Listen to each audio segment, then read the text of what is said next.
العمرة لله صدق الله مولانا العظيم.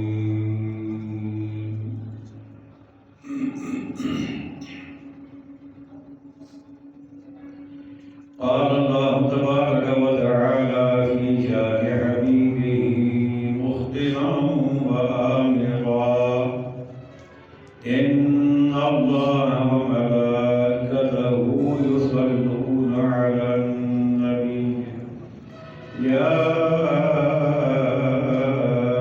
أيها الذين آمنوا صلوا عليه وسلموا تسليما.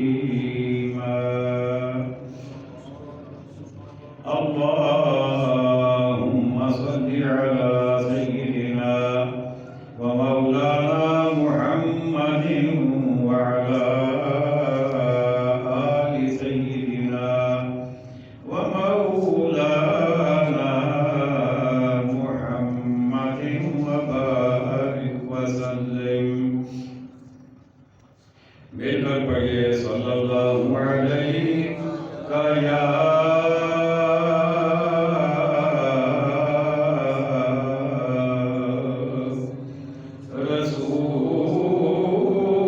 رسول اللہ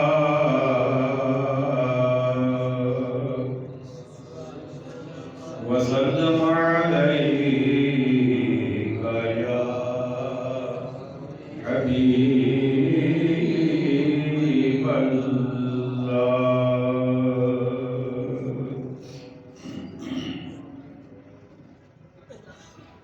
واجب صدق عظیم، سامعین محترم، حاضرین مکرم، عشاقان مصطفیٰ کریم علیہ الصلاۃ والسلام، جانثاران صحابہ کرام، محبان اہل بیت عظام اور عقیدت مندان خلق کرام،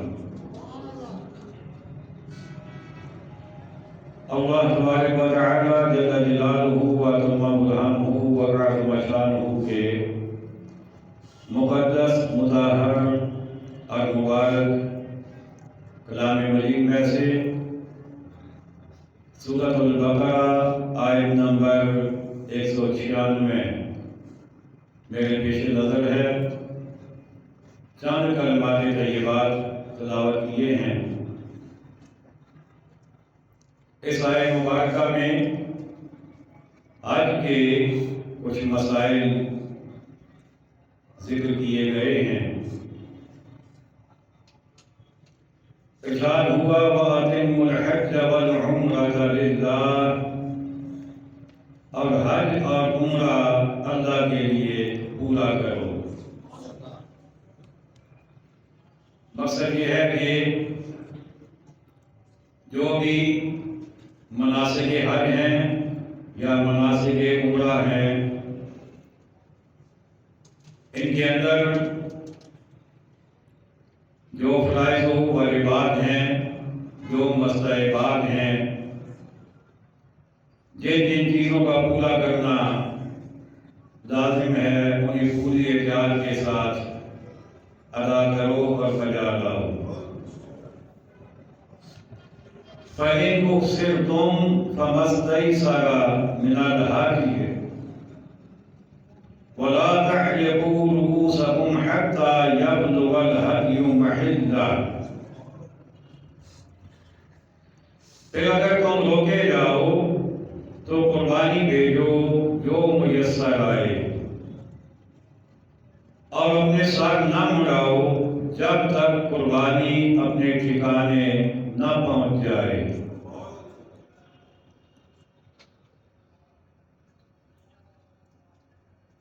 اس میں یہ فرمایا گیا کہ اگر کسی نے ارادہ کیا عمرہ یا حج کرنے کا، اور پھر اس نے احرام بھی باندھ لیا اور پختہ ارادہ کر لیا، لیکن پھر کسی وجہ سے وہ نہ پہنچ پایا اور حج یا عمرہ کی ادائیگی نہ کر سکا، چاہے کسی ظالم نے روک لیا، چاہے کسی دشمن نے روک لیا، یا کسی بیماری کی وجہ سے، یا کسی اور عذر کی وجہ سے وہ نہ پہنچ سکا، تو فرمایا گیا کہ قربانی بھیج دو اور قربانی ضرور کرواؤ، اور جب تک تمہاری قربانی وہاں تک پہنچ نہ جائے تب تک تم اپنا سر نہیں مڑا سکتے۔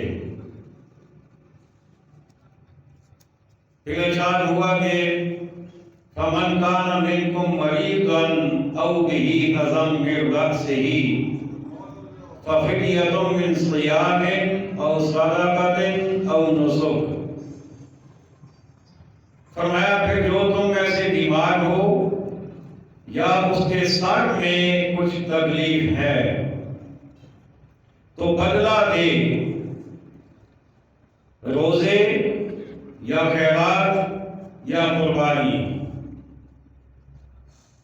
مطلب یہ کسی مرض کی وجہ سے اور کسی سر کی تکلیف کی وجہ سے وہ حج یا قربانی کے مناسک ادا نہ کر سکا، نہ پہنچ پایا، تو اس کے لیے پھر حکم یہ ہے کہ وہ روزے رکھے یا خیرات دے یا قربانی کرے۔ فَإِذَا أَمِنْتُمْ، پھر جب تم اطمینان سے ہو، فَمَنْ تَمَتَّعَ بِالْعُمْرَةِ إِلَى الْحَجِّ فَمَا اسْتَيْسَرَ مِنَ الْهَدْيِ، تو جو حج سے عمرہ ملانے کا فائدہ اٹھائے، یعنی دونوں کام ایک ہی سفر میں کرے، ملانے کا فائدہ اٹھائے، اس پر قربانی ہے جیسی میسر آئے۔ فَمَن لَّمْ يَجِدْ فَصِيَامُ ثَلَاثَةِ أَيَّامٍ فِي الْحَجِّ وَسَبْعَةٌ إِذَا رَجَعْتُمْ، پھر جسے مقدور نہ ہو، یعنی جو قربانی نہیں کر سکتا، تو اس کے لیے حکم یہ ہے کہ 3 روزے رکھے حج کے دنوں میں، وَسَبْعَةٍ إِذَا رَجَعْتُمْ، اور 7 جب اپنے گھر پلٹ کر جاؤ، تِلْكَ عَشَرَةٌ كَامِلَةٌ، یہ پورے 10 ہوئے، یعنی 10 روزے رکھنا اس کے اوپر لازم ہوگا، 3 روزے حج کے دنوں سے پہلے اور 7 روزے حج کے دنوں کے بعد، یوں اس نے 10 روزے مکمل کرنے ہیں۔ ذَلِكَ لِمَن لَّمْ يَكُنْ أَهْلُهُ حَاضِرِ الْمَسْجِدِ الْحَرَامِ، یہ حکم اس کے لیے ہے جو مکہ کا رہنے والا نہ ہو، یعنی جو باہر کا ہو، اس کے لیے یہ حکم ہے۔ جو مکہ کا رہنے والا ہے وہ اجے افراد کرے گا، وہ ملا کر نہیں کرے گا، وہ الگ الگ عمرہ یا حج جو اسے کرنا ہو وہ الگ کرے گا۔ وَاتَّقُوا اللَّهَ، اور اللہ سے ڈرتے رہو، وَاعْلَمُوا، اور جان رکھو، أَنَّ اللَّهَ شَدِيدُ الْعِقَابِ، کہ اللہ کا عذاب سخت ہے۔ یہ کچھ احکامات حج کے بارے میں بیان ہوئے۔ قرآن مجید فرقان حمید کی تفسیر کا آج ہم نے اتنا ہی حصہ پڑھنا تھا، بالکل مختصر، تاکہ اس کا ناغہ بھی نہ ہو، لیکن اب ہم نے کسی اور انداز میں ذکر خدا کرنا ہے۔ کہہ لیجیے سبحان اللہ۔ یہ بھی اللہ کا ذکر ہم نے کیا اس کی آیات پڑھ کے، اور اب ہم ایک اور انداز میں ذکر خدا کریں گے۔ ذکر کے مختلف انداز ہیں۔ نماز یہ بھی ایک انداز ہے ذکر خدا کا، روزہ یہ انداز ہے ذکر خدا کا، حج ادا کرنا، عمرہ کرنا، زکوٰۃ دینا، خیرات کرنا، یہ بھی انداز ہے۔ لیکن ایک انداز میرے آقا علیہ السلام نے ہمیں اور بھی بتایا ہے عبادت کا۔ آپ کی سبحان اللہ جب تک پوری نہیں ہوگی میں اگلی بات نہیں بتاؤں گا۔ دیکھیے نا، کوئی آدمی ہاتھ میں تسبیح لے کے یا ہاتھوں پہ یوں پڑھتا ہے سبحان اللہ سبحان اللہ سبحان اللہ سبحان اللہ، تو یہ کیا ہے؟ اللہ کا ذکر ہے۔ اور کوئی آدمی اللہ اکبر پڑھتا ہے، یہ بھی اللہ کا ذکر ہے۔ لیکن ایک ذکر میرے آقا علیہ السلام نے اور بھی بتایا ہے، اور وہ ذکر جو ہے اس کا تعلق 13 رجب سے ہے۔ کس سے ہے؟ مجھے بولیے 13 رجب سے۔ آج رجب کی کتنی تاریخ ہے؟ ہاں جی بالکل جی، آج 9 ہے، ٹھیک ہو گیا، 9 رجب ہے۔ 13 رجب کے حوالے سے بھی ایک ذکر ہم کیا کرتے ہیں۔ میرے آقا علیہ السلام نے ارشاد فرمایا النظر الی علی عبادہ، النظر الی وجہ علی عبادہ۔ آقا فرماتے ہیں علی کے چہرے کو دیکھنا بھی عبادت ہے، علی کے چہرے کو دیکھنا عبادت۔ تو میں نے کہا کہ آج ہم ایک اور انداز سے اللہ کا ذکر کریں گے، اور وہ انداز میرے آقا نے بتایا علی کے چہرے کو دیکھنا عبادت ہے۔ اب آپ سوچ رہے ہوں گے کہ ہم کیسے دیکھیں گے حضرت علی کے چہرے کو؟ جب وہ تھے ہم نہیں تھے، جب ہم ہیں تو وہ اللہ کی بارگاہ میں پہنچ چکے، تو ہم تو ان کے چہرے کو نہیں دیکھ سکتے، تو پھر یہ ذکر ہم کیسے کریں گے؟ تو میرے آقا علیہ السلام نے ہمارے لیے آسان کر دیا، ہمارے لیے آسان کر دیا۔ اور ذکر علی عبادہ، علی کا نام لینا بھی عبادت ہے، علی کا ذکر کرنا بھی عبادت ہے۔ تو آج ہم نے علی علی کرنی ہے، آگو نہ سارے، آج ہم نے علی علی کرنا ہے، اس لیے کہ جو بھی علی علی کرتا ہے وہ آگا ہو جاتا ہے، وہ آگا ہو جاتا ہے۔ آگا کا ذکر کرنے والا بھی تو آگا ہو جاتا ہے نا۔ اب دیکھیے نا، کوئی بتوں کے آگے جھکتا ہے، کوئی پتھروں کے آگے جھکتا ہے، کوئی چاند کو، کوئی سورج کو سجدہ کرتا ہے، لیکن بندہ مومن اللہ کے سامنے اللہ کو ذہن میں رکھ کر اپنی پیشانی کو زمین پہ رکھ کر کہتا ہے سبحان ربی الاعلی، اللہ کا ذکر کرتا ہے۔ تو رب نے کہا باقی سارے پیچھے رہ گئے، تم ان میں سے آگا ہو۔ جو اللہ کا ذکر کرے وہ خود بھی اعلیٰ ہو جاتا ہے۔ اللہ اکبر۔ آگے فرمایا ذکر علی عبادہ، علی کا ذکر بھی عبادت ہے، اور یہ ایسی عبادت ہے جو ہر کسی کے نصیب میں نہیں ہے۔ کچھ بندے عبادت کرتے ہیں نا، نماز بھی کچھ پڑھ رہے ہوتے ہیں، تو کچھ کو تو گھر سے امی زبردستی بھیجتی ہے کہ جاؤ نماز پڑھ کے آؤ۔ وہ کبھی دائیں کروٹ بنتا ہے، کبھی بائیں، اچھا جاتا ہوں، لیکن پھر امی بھیج دیتی ہے یا ابو زبردستی بھیج دیتے ہیں۔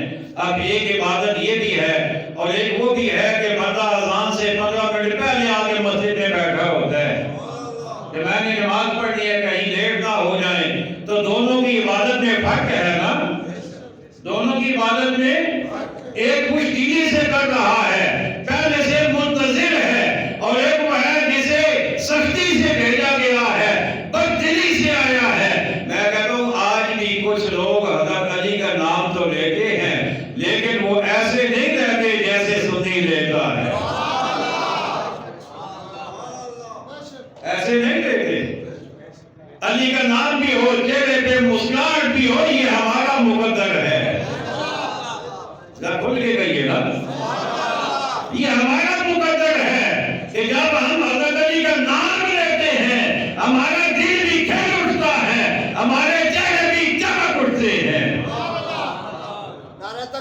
نعرہ رسالت، نعرہ تحقیق، نعرہ حیدری، نعرہ ختم نبوت، سنت۔ اللہ اکبر۔ اور یہ ذکر ہم کیوں کرتے ہیں؟ پہلی بات تو یہ ہے کہ ذکر ادائی کرنے کے لیے ہے، ذکر ادائی کرنے کے لیے ہے۔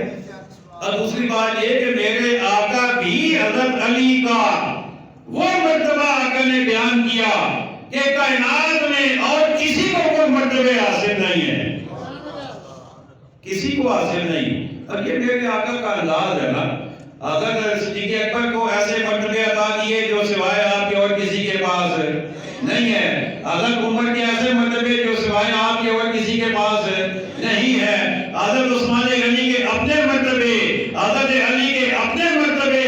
اسی لیے اعلیٰ حضرت فرماتے ہیں کہ جب ہم ان کا ذکر پڑھتے ہیں نا کتابوں میں، حدیثوں میں، قرآن میں، تو کہتے ہیں کہ جب اکیلا کسی ایک کو پڑھا جائے گا تو یوں لگتا ہے کہ بس سب کچھ یہی ہے، سب کچھ یہی ہے۔ لیکن جب دوسرے کو پڑھتے ہیں تو پھر پتہ لگتا ہے کہ ہاں یہ بھی بڑے اعلیٰ ہیں، تیسرے کو پڑھتے ہیں تو پتہ لگتا ہے کہ یہ بھی بڑے اعلیٰ ہیں، چوتھے کو پڑھتے ہیں پتہ لگتا ہے یہ بھی بڑے اعلیٰ ہیں۔ تو حضرت علی تو پھر علی ہوئے نا۔ اللہ اکبر۔ میرے آقا علیہ السلام نے فرمایا اللہم ادل الحق معاہو حیث دار او کما قال۔ آقا فرماتے ہیں اے اللہ حق کو ادھر پھیر دے جدھر علی پھر جائے۔ آپ توجہ کریں تو انشاءاللہ میں کہتا ہوں مزے کو بھی مزہ آئے گا۔ اے اللہ حق کو ادھر پھیر دے جدھر علی چلا جائے، جدھر علی پھر جائے۔ ہم میں سے ہر بندہ حق کی تلاش میں ہے، حق کے پیچھے چلنے کا متمنی ہے۔ ہم کہتے ہیں یا اللہ ہمیں حق کے پیچھے چلانا، لیکن وہی آقا ہم بندہ سے کہتے ہیں یا اللہ ہمیں حق کے پیچھے چلانا، لیکن اس اللہ کے محبوب کہتے ہیں مولا علی کو حق کے پیچھے نہیں، حق کو علی کے پیچھے چلانا، علی کو حق کے پیچھے نہیں بلکہ آگے آگے علی ہو، پیچھے پیچھے حق ہو۔ اللہ اکبر۔ اتنی بڑی شان، اتنی بڑی عظمت۔ اور پھر میرے آقا علیہ السلام کا ارشاد گرامی فرمایا علی مع القرآن، علی قرآن کے ساتھ، علی مجھے بولیے نا قرآن کے ساتھ۔ کوئی بندہ وزیر اعظم کے ساتھ، کوئی وزیر اعلیٰ کے ساتھ، کوئی کسی منصب والے کے ساتھ، کوئی کسی شوق میں، کوئی کسی جستجو میں، کوئی کسی ذوق والا، لیکن میرے آقا فرماتے ہیں علی مع القرآن، علی کس کے ساتھ ہے؟ قرآن کے ساتھ ہے۔ اچھا یا اللہ علی کو قرآن کے ساتھ ہے تو قرآن کس کے ساتھ ہے؟ توجہ، قرآن کس کے ساتھ ہے؟ چلیں یہ تو آپ نے بتا دیا علی مع القرآن، علی قرآن کے ساتھ ہے، تو یاد ہے کیا قرآن بھی علی کے ساتھ ہے یا یک طرفہ دوستی ہے؟ آقا فرماتے ہیں نہیں، یک طرفہ نہیں، دو طرفہ ہے، دو طرفہ ہے۔ فرمایا علی مع القرآن والقرآن مع علی، فرمایا قرآن علی قرآن کے ساتھ ہے، قرآن علی کے ساتھ ہے۔ بڑی دوستی ہے دونوں کی، بڑی دوستی ہے، لیکن قرآن کی دوستی صدیق اکبر سے شروع ہوتی ہے۔ کہیے نا سبحان اللہ۔ آج سے کچھ 10 سال پہلے میں نے ایک چھوٹا سا آرٹیکل لکھا تھا، کہیں چھپا بھی تھا کسی رسالے وغیرہ میں، قرآن کے دوست کے عنوان سے کہ قرآن کے دوست کون ہے؟ تو قرآن کا سب سے پہلا دوست صدیق اکبر ہے۔ آقا علیہ السلام تو ہے ہی ہے نا، وہ تو قرآن آپ پر نازل ہوا، لیکن آپ کے غلاموں کی بات کر رہا ہوں۔ قرآن کے سب سے پہلے دوست کا نام صدیق اکبر ہے۔ قرآن کے دوسرے دوست کا نام فاروق اعظم ہے، قرآن کے تیسرے دوست کا نام عثمان غنی ہے، قرآن کے چوتھے دوست کا نام حضرت مولا علی ہے۔ آپ کہیں گے یہ کیسے؟ جب جنگ یمامہ ہوئی اس میں 700 حافظ قرآن صحابہ کرام شہید ہو گئے۔ حضرت عمر رضی اللہ تعالیٰ عنہ کو کھٹکا ہوا کہ کہیں ایسا نہ ہو کہ سارے حافظ دنیا سے چلے جائیں تو پھر ہم قرآن کہاں سے لیں گے، کیسے ہم قرآن پڑھیں گے؟ صدیق اکبر کے پاس آئے کیونکہ خلیفہ وقت وہ تھے، آ کر اس کے عرض کیا کہ اے خلیفہ وقت مہربانی کریں قرآن مجید کو یکجا کروا دیں کتابی صورت میں، کیونکہ ایسے ہی پورا قرآن موجود ہے، سینوں میں بھی ہے، لکھا ہوا بھی موجود ہے تحریری صورت میں بھی، لیکن کسی کے پاس کچھ حصہ، کسی کے پاس کچھ حصہ، کسی کے پاس کچھ حصہ، اور کچھ اولاد پہ لکھا ہوا، کوئی چمڑے پہ لکھا ہوا، کوئی اونٹ کے شانے کی ہڈی پہ لکھا ہوا، تو یکجا نہیں ہے، ترتیب میں نہیں ہے۔ آپ مہربانی کریں اس کو ترتیب میں کروا دیجیے، ترتیب میں کروا دیجیے۔ حضرت صدیق اکبر رضی اللہ تعالیٰ عنہ آپ نے کچھ گفت و شنید کے بعد آپ نے قرآن کو یکجا کروا دیا۔ حضرت زید بن ثابت رضی اللہ تعالیٰ عنہ آپ کی ڈیوٹی لگائی کہ آپ یہ کام کریں۔ اچھا، اس کے بعد حضرت عمر رضی اللہ تعالیٰ عنہ مشورہ دینے والے، حضرت صدیق اکبر رضی اللہ تعالیٰ عنہ اس پر عمل کرنے والے۔ جب وہ نسخہ تیار ہو گیا وہ رکھا گیا سیدہ حفصہ رضی اللہ تعالیٰ عنہ کے پاس، آقا اسلام کی زوجہ مطہرہ حضرت سیدنا فاروق اعظم رضی اللہ تعالیٰ عنہ کے صاحبزادی ان کے پاس۔ جب حضرت عمر رضی اللہ تعالیٰ عنہ دور رہا آپ کے پاس رہا، پھر حضرت حفصہ کے پاس چلا گیا، پھر حضرت عثمان غنی کا دور آیا، پھر حضرت عثمان غنی کے پاس آیا۔ آپ نے اس کی مختلف نقول تیار کروا کے پورے اپنے مسلمانوں کے علاقوں میں تقسیم کروا دیا۔ پھر حضرت علی کا دور آیا تو حضرت علی، اب دیکھیے قرآن، جب بھی قرآن کی ترتیب تدوین کا ذکر کیا جائے گا تو ہو نہیں سکتا کہ قرآن کا ذکر ہو صدیق اکبر کا ذکر نہ ہو نہیں سکتا کہ قرآن کا ذکر ہو حضرت عمر کا ذکر نہ ہو نہیں سکتا کہ قرآن کا ذکر ہو حضرت عثمان غنی کا ذکر نہ ہو۔ اور حضرت علی تو وہ ہے کہ میرے آقا فرماتے ہیں قرآن علی کے ساتھ ہے، علی قرآن کے ساتھ۔ قرآن کا ذکر ہو علی کا ذکر نہ ہو ممکن نہیں ہے۔ جب بھی قرآن کا ذکر ہوگا مولا علی کا ذکر ضرور ہوگا۔ اللہ اکبر۔ اچھا یا رسول اللہ یہ تو فرمائیے کہ علی اور قرآن آپس میں دوست ہو گئے، ان کی دوستی کب تک چلے گی؟ دوستی ہم تو دنیا میں دیکھتے ہیں نا، آج دو بندے دوست ہیں، کل ان کی دوستی ختم ہو جاتی ہے، دونوں کی رائیں جدا ہو جاتی ہیں، الگ الگ ہو جاتی ہیں۔ تو یا رسول اللہ ان کی دوستی کہاں تک جائے گی، کب تک چلے گی؟ میرے آقا نے فرمایا لا یفترقانی حتی یرد علی الحوض، فرمایا میرے غلاموں یہ دونوں جدا نہیں ہوں گے، ان کی دوستی قائم رہے گی، یہ جدا نہیں ہوں گے۔ کب تک؟ فرمایا جب تک یہ دونوں میرے پاس حوض کوثر پر اکٹھے نہیں آئیں گے۔ زمانہ گزر رہا ہے، صدیاں گزر رہی ہیں، لیکن حضرت علی آج بھی قرآن کے ساتھ ہے، قرآن آج بھی علی کے ساتھ۔ ان کی دوستی میں فرق نہیں آیا۔ اب میں اگلی بات جو کہنا چاہتا ہوں کہ جو بندہ قرآن قرآن قرآن قرآن کو کرتا رہے، قرآن کا درس بھی دے، قرآن کی تفسیر بھی لکھے، قرآن پہ وہ بیانات بھی کرے، وہ سب کچھ کرے، لیکن جب مولا علی کا نام آیا تو کہیں گے نہیں مولا نہ کہا کریں، پیٹ میں کوڑوالے پڑے جائیں۔ کوڑوالے سمجھ گئے ہو؟ اے ملوڑ، اے بندہ پاؤں کھائی چھوڑا ہے یا کوئی باسی چیز کھائی چھوڑا ہے، کوڑوالے کہوائے نا ملوڑ۔ حضرت علی کا نام جب لیا جائے تو کہا نہیں علی کے ساتھ مولا نہ کہا کریں، کیوں کہ تیری مولا صرف اللہ ہے اور کوئی مولا نہیں ہے۔ میں کہ چلو اللہ ہی سے پوچھ لیتے ہیں کوئی اور مولا ہے یا نہیں ہے۔ اللہ سے پوچھ لیتے ہیں. قرآن مجید میرے سامنے ہے, آیت مجھے زبانی بھی یاد ہے, سورہ تحریم ہے, اس کی آیت ہے ان تتوبا الاللہ, ان تتوبا الاللہ. میرے آقا اسلام کی دو ازواج مطالعات کا ذکر ہے جنہوں نے کوئی مطالبہ کیا آقا علیہ السلام سے.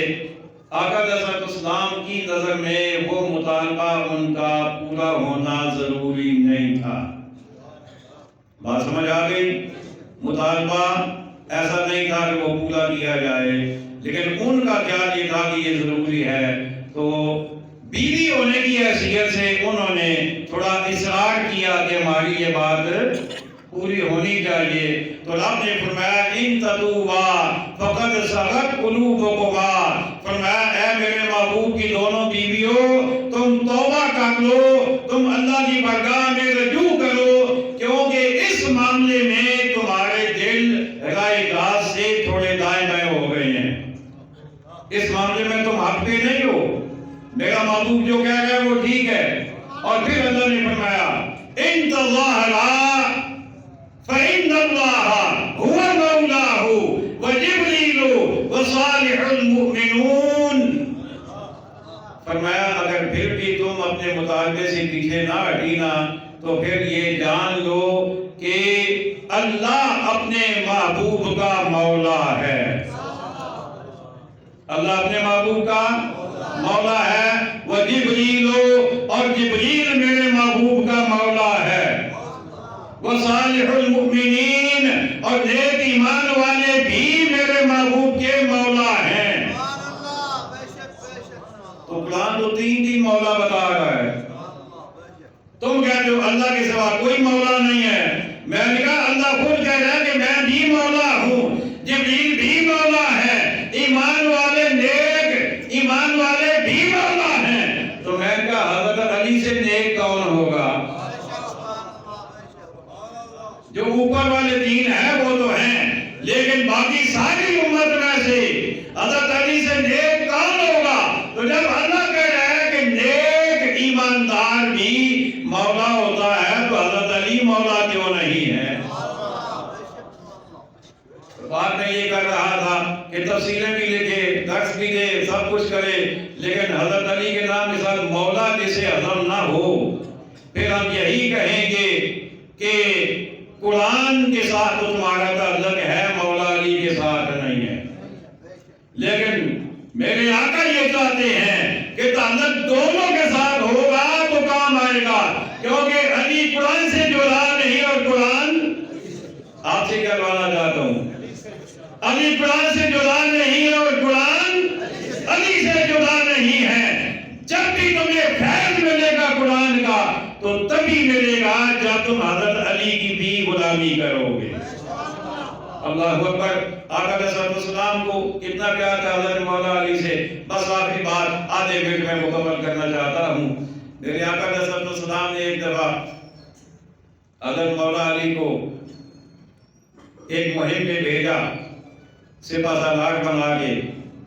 کچھ وقت گزرانا تو حضرت علی کی محبت نے انگڑائی لی, جوش مارا. اب میرے آقا علیہ السلام نے اللہ کی بارگاہ میں ہاتھ اٹھا لیے, اللہم لا تمتنی حتی تولی علیہ, اے اللہ اس وقت تک مجھے موت نہ آئے جب تک میں علی کو دیکھ نہ لوں. میرا ویر علی مہم پہ گیا ہے, ایک لشکر کے ساتھ گیا ہے, سپہ سالار بن کے گیا ہے, جب تک وہ واپس نہ آئے میں اسے دیکھ نہ لوں تب تک تو اسرائیل کو نہ آنے دینا. اللہ اکبر. یہ حضرت مولا علی رضی اللہ تعالیٰ عنہ کے ساتھ میرے آقا کا پیار ہے, اور یہ پیار صرف آقا علیہ السلام کو نہیں ہے, آپ کو جو مرتبہ ان کا ہے وہ تو ہے ہی ہے نا. لیکن دیکھنا آج صدیاں گزرنے کے بعد ہمیں حضرت علی سے پیار ہے یا نہیں؟ مجھے بولیے نا, اللہ کا فضل ہے نا. ہمیں حضرت علی سے پیار ہے صدیاں گزرنے کے بعد, تو جن کے سامنے آقا علیہ السلام حضرت علی سے پیار کے اظہار کرتے تھے, پھر انہیں حضرت علی کے ساتھ کتنا پیار ہوگا. پھر صدیق اکبر کو کتنا پیار ہوگا، فاروق اعظم کو کتنا پیار ہوگا، عثمان غنی کو کتنا پیار ہوگا ان سے۔ اللہ اکبر۔ حضرات گرامی دعا کریں اللہ تعالی ہمیں عقائد صحیحہ اور اعمال صالحہ کی توفیق عطا فرمائے۔ وما علینا الا البلاغ المبین۔